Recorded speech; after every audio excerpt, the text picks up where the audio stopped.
Abra sua Bíblia no livro de 1 Coríntios 1:26.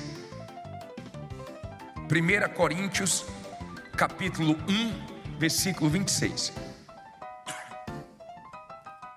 1 Coríntios 1:26. Por favor. Quem já achou, levante aí a sua Bíblia. 1 Coríntios 1:26. Em o nome do Senhor Jesus, ó grande Deus, fala conosco através da tua palavra. Eu tenho aqui na minha mão o que me direciona, o que não falha. Eu tenho aqui na minha mão a tua poderosa palavra, que criou tudo que os nossos olhos veem nesse mundo. A tua palavra, meu Pai, que é gloriosa, fala conosco, ensina-nos através dela, nos faz entendê-la, que essas palavras venham clarear o nosso entendimento, para que possamos compreender o que o Senhor quer falar conosco hoje. Usa a minha boca e dê ouvidos para esse povo te ouvir, em nome de Jesus, e quem crê diga amém. Olha para mim, por favor.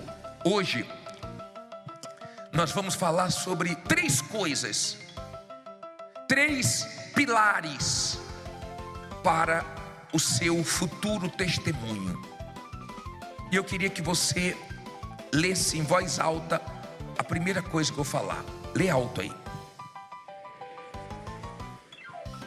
Creia que Deus te escolheu. Vamos ler 1 Coríntios 1:26. Diz assim: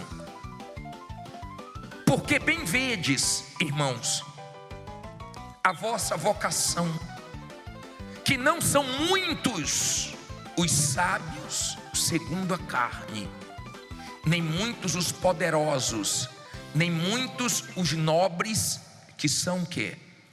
Chamados.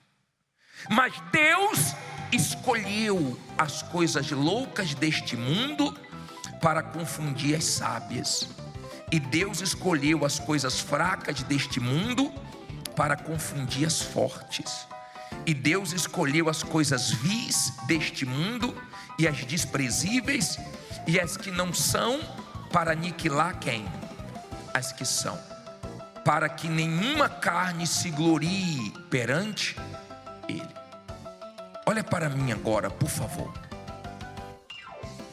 Impressiona a maneira que Deus trabalha e que Deus escolhe o ser humano. Como o mundo escolhe?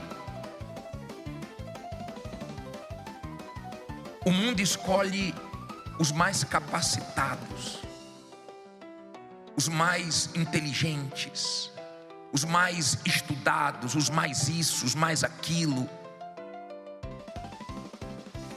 Eu lembro quando eu nunca fui bom de futebol, nunca, um desastre. E quando eu ia, desde criança, eu lembro que quando eu ia jogar, na hora de escolher o time, batia o para o ímpar, e cada um começava a escolher os melhores. Eu era o último, ao ponto de todo mundo escolher o time e eu ficar. Eu falei: eu não sento em qualquer um aí. Não é assim quando não sabe jogar? Batem para o ímpar e escolhem logo o melhor. Como eu não sabia jogar, então não me escolhiam. Então dizia assim: pode entrar aí, qualquer lado. Eu sou de qual lado? Qualquer um que você entrar. Como quem diz, ó, não fede nem cheira, não vai atrapalhar. Aliás, não vai somar, vai acabar atrapalhando. Qualquer um que você escolhesse pode entrar. Quem já passou por isso aí, né? Temos alguma coisa em comum, né? Preste atenção, por favor, porque o mundo escolhe os melhores. O mundo escolhe por aparência, por talentos, mas Deus não escolhe assim. Nós temos poucos de nobre nascimento, poucos. Nós temos poucos que foram escolhidos por Deus vindo de nobre nascimento. Mas Deus escolhe aqueles que o mundo despreza, humilha, rejeita. Você vê pessoas dando testemunho dizendo: meu pai dizia que eu não ia chegar a lugar nenhum, ninguém acreditava em mim, ninguém levava fé em mim, mas Deus escolheu. Deus escolhe as coisas loucas para confundir os sábios. Deus escolhe as coisas vis.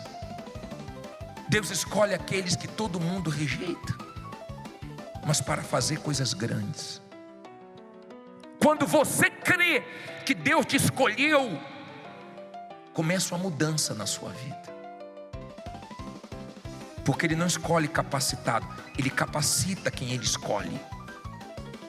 Quando você entende que Deus te escolheu, então você não olha mais para a sua condição humana. Não importa se você não tem ninguém para te dar uma forcinha. Escute, por favor. Quando você crê que Deus te escolheu, é Deus e você, você e Deus, e acabou. Você não precisa de mais ninguém. Quando Ezequiel estava no vale de ossos secos, não tinha ninguém com ele. Estava bagunça, mas ele começou a profetizar e Deus começou a organizar tudo. Estava tudo morto, tudo seco, tudo caído, e Deus começou a levantar. O cenário era o pior possível, mas quando você crê que Deus te escolheu, então você não se intimida com o que você está vendo, com o que você está ouvindo, com o que você está enfrentando. Porque você crê que Deus te escolheu, você sabe que Ele vai honrar, que Ele vai mudar a situação, porque Ele é com você. Ezequiel estava sozinho no vale de ossos secos. De repente você diz: todo mundo abandonou o barco, mas Deus não abandonou o barco, Deus é com você. Davi enfrentou Golias sozinho. Daniel entrou na cova dos leões sozinho. Você pode estar sozinho humanamente falando, mas Deus é com você. Amém? A situação pode estar seca, a situação pode estar complicada, mas se você crê que Deus é contigo, logo logo muda. Quando você crê que Deus é com você, você não fica se humilhando para ninguém. Quando alguém abandona o barco, quando alguém sai do seu lado, quando alguém te deixa na mão, você segue em frente, porque você sabe que lá na frente essa pessoa vai pedir perdão a você, essa pessoa vai se arrepender, porque Deus é contigo. Você não sabe como Ele vai mudar a sua vida, mas você chega a se alegrar, a sorrir sozinho. Em momentos difíceis da sua vida, você não sabe como Deus vai fazer, mas você sabe que Ele vai fazer. Você se alegra sozinho. Às vezes você se pega sorrindo, às vezes você se pega dando gargalhada, e se tem alguém percebendo, fala: qual o motivo? Mas não vão te entender, é porque você crê que Deus é contigo. Amém? Creia que Deus é com você. Se ninguém for com você, se nem sua família for com você, Deus é suficiente. Vá você e Deus, Deus e você, e vai dar tudo certo.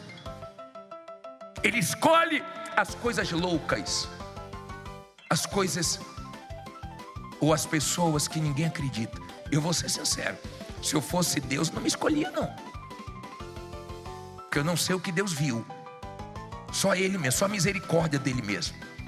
Mas graças a Deus por isso, porque Ele escolhe quem ninguém acredita.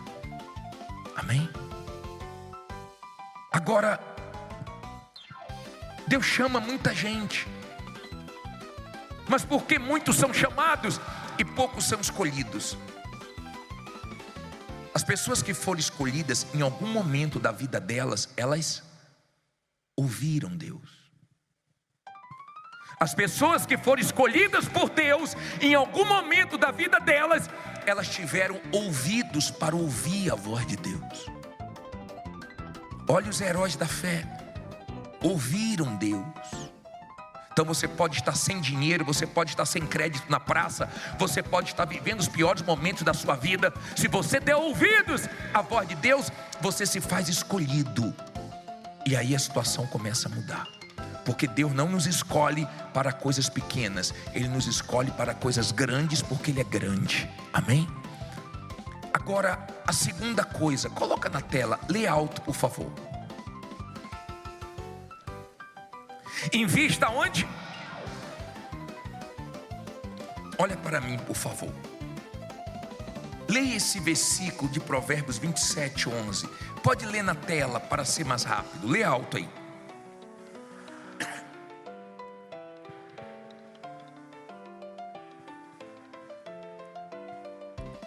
Ser sábio, filho meu, e alegra o meu coração, para que eu saiba responder àqueles que me afrontam. Olha para mim, por favor. Ser sábio, me alegre. Olha o que Deus está pedindo. Se você é uma pessoa que crê que Deus te escolheu, invista na sua comunhão com Deus. Alegre Deus investindo na sua comunhão com Deus, porque Deus não quer que você venha para a casa dele, ganhe dinheiro, prospere, vença, mas se Jesus voltar você fica, mas se você morrer você vai para o inferno. Não é essa a vontade de Deus. Deus quer que você invista na sua comunhão com Ele, na sua intimidade com Ele. Deus não quer que você tenha vida com Deus só uma vez por semana, só dia de segunda-feira, só aqui dentro. Deus quer que você invista nessa comunhão. Que dia? Todo dia, de manhã, de tarde, de noite. Todo dia lê a palavra dele, todo dia busca a direção dele. E tem muita gente que está dentro da igreja, mas ela não investe na vida espiritual. Os pais, quando a criança nasce e começa a crescer, os pais começam a ensinar a andar. E a alegria dos pais é quando as crianças começam a andar sozinhas. Qualquer pai fica feliz, qualquer mãe. Se chega um tamanho que já deveria estar andando e não está andando, preocupa, sim ou não? Mas quando começa a andar, os pais se alegram. E nós também nos alegramos quando você começa a andar sozinho espiritualmente, quando você começa a ter vida com Deus, comunhão com Deus. Nos alegra, nós vibramos. O pai vibra quando o filho e a filha começam a andar sozinho, comer sozinho, fazer as coisas sozinhas. Os pais se alegram. Deus também se alegra quando você investe na sua vida espiritual, para que você seja forte espiritualmente. Se Deus te escolheu, então invista na sua vida com Ele, na sua comunhão com Ele. Tenha vida com Deus, tenha intimidade, mergulhe na vontade de Deus, na palavra de Deus. Aí você vai começar a viver o que Deus tem para você. Você vai começar a viver, sabe, você vai ver coisas que você nunca viu acontecer na sua vida. Escute isso, por favor. Se você tiver comunhão com Deus, se você investir na sua comunhão com Deus, tudo que acontecer com você, tudo que se levantar contra você, não vai ter outro resultado a não ser terminar com testemunhos. Se você investir na sua comunhão com Deus, você vai começar a ver coisas sobrenaturais, coisas, sabe, que você nunca imaginou que Deus iria fazer na sua vida, porque Ele vai se alegrar com você. Ele vai ver que você tem condições espiritual de viver o que Ele tem para você. Você não vai se perder com as suas conquistas, nem com as perdas, porque na vida nós ganhamos e nós perdemos também. E você não vai se perder com as suas perdas, nem com as suas vitórias, por causa da sua comunhão com Ele. Agora, se você não investir na sua comunhão com Deus, você vai ser igual aquele pássaro com a asa quebrada. Tem tudo para voar, mas não voa, porque a asa está quebrada. Tem gente aqui que tem tudo para arrebentar, mas uma coisa falta para ela: investir na comunhão com Deus. Ela é fraca espiritualmente, ela lê tudo menos a Bíblia, ela conversa com todo mundo menos com Deus. Para as coisas de Deus ela é fraca, ela não tem ânimo, ela não tem disposição, ela não faz a parte dela. É triste, tem tudo para arrebentar, já poderia estar glorificando a Deus com coisas grandes, mas Deus não fez ainda, porque ela não tem interesse de crescer espiritualmente. Deu para você entender? Por favor, entenda isso. Tem mulheres que elas olham para o marido e falam: meu Deus, se meu marido pegasse firme com Jesus, quem seguraria esse homem? Um leão para trabalhar, um guerreiro, mas espiritualmente fraco. Qualquer inveja, qualquer coisinha destrói ele, derruba ele, desanima ele. E tem maridos também que olham para as esposas e falam: meu Deus, se essa mulher pegasse firme com Jesus, se apegasse mesmo, investisse na comunhão com Deus, onde é que essa mulher parar, essa mulher arrebentar? Creia que Deus te escolheu, mas invista na sua comunhão com Deus. Comunhão. É impossível você ler Hebreus 11, a galeria dos heróis da fé, ler aquilo crendo e você não se fortalecer.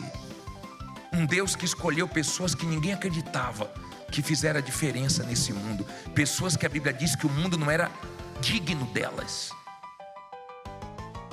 Que você seja uma pessoa assim, que Deus escolheu, mas que valoriza a comunhão com Deus, para você fazer a diferença.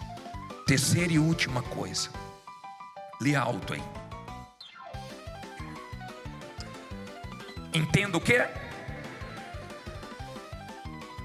Tem um versículo de Salmos 2, versículo 8, que diz assim: pede-me e eu te darei o que? As nações por herança, e as extremidades de quê?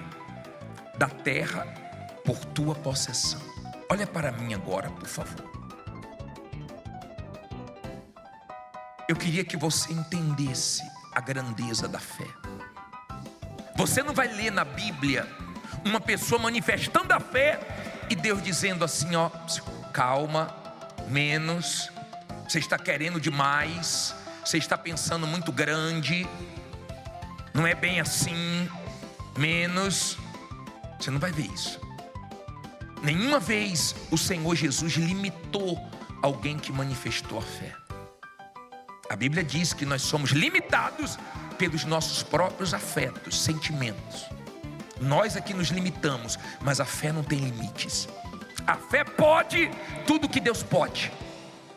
Vá na sua fé, porque se você for na sua fé, você vai arrebentar. Não vá na fé dos outros, senão você se arrebenta. Quando você entende a grandeza da fé, você para de olhar para a sua idade. Quando Deus escolheu Abraão, Abraão tinha 75 anos. Deus poderia fazer Abraão ser pai com 75, ou não, com 76, com 80. Mas Deus fez ele ser pai com quantos anos? Com 100 anos. Com 100. Por quê, bispo? Porque Deus quis. Para mostrar que não existe idade, não existe nenhuma dificuldade para Deus fazer coisas grandes na sua vida, com muita ou com pouca idade. Quando você é uma pessoa de fé, você pode envelhecer na idade, mas na fé e no espírito você não envelhece. Você não se troca por ninguém. Você crê que Deus tem coisas grandes para a sua vida. Quando você entende a grandeza da fé, nos momentos feios, nos momentos escuros da sua vida, Deus aparece. Deus apareceu para Moisés na nuvem escura.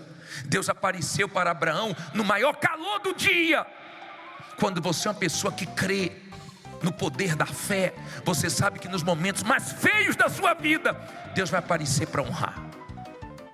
Deus vai aparecer para abençoar, porque Deus é grande, porque Deus não falha, porque Deus não erra.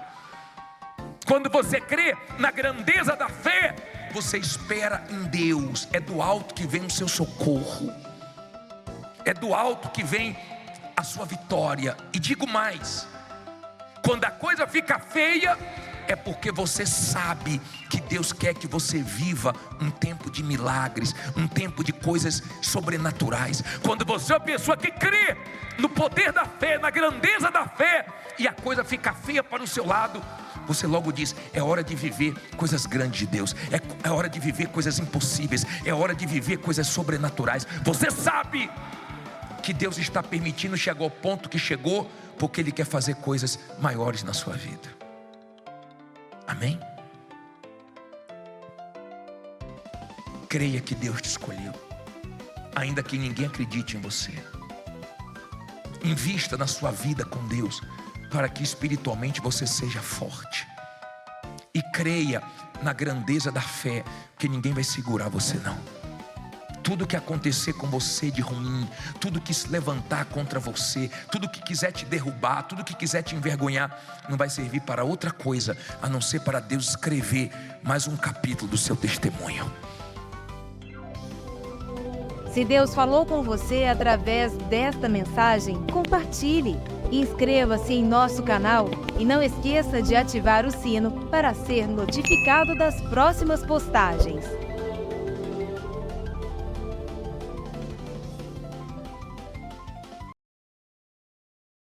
I know that a lot of people criticize this, and there are people who believe that healing is not for us today, and then there's others who believe it can happen today but that you just can't grab a handle on it, you can't control it, it's just. You know, it's like lightning, it strikes wherever and there's no rhyme or reason to it. And all of those people kind of reject the approach that I'm taking, where I'm saying that God is already done, it's provided for every single person and it's God's will to heal everyone every time. And there's people that criticize me, and I've had a lot of people say that I'm a cult and I'm of the devil, and then I'm getting people's hopes up and causing problems because people were happy and they just adjusted to their sickness and disease and infirmities. And here I am making them unsettled and things like this. Let me just approach it from this way. I have seen my son raised from the dead. After he was dead for over 4 hours, came back with no brain, how?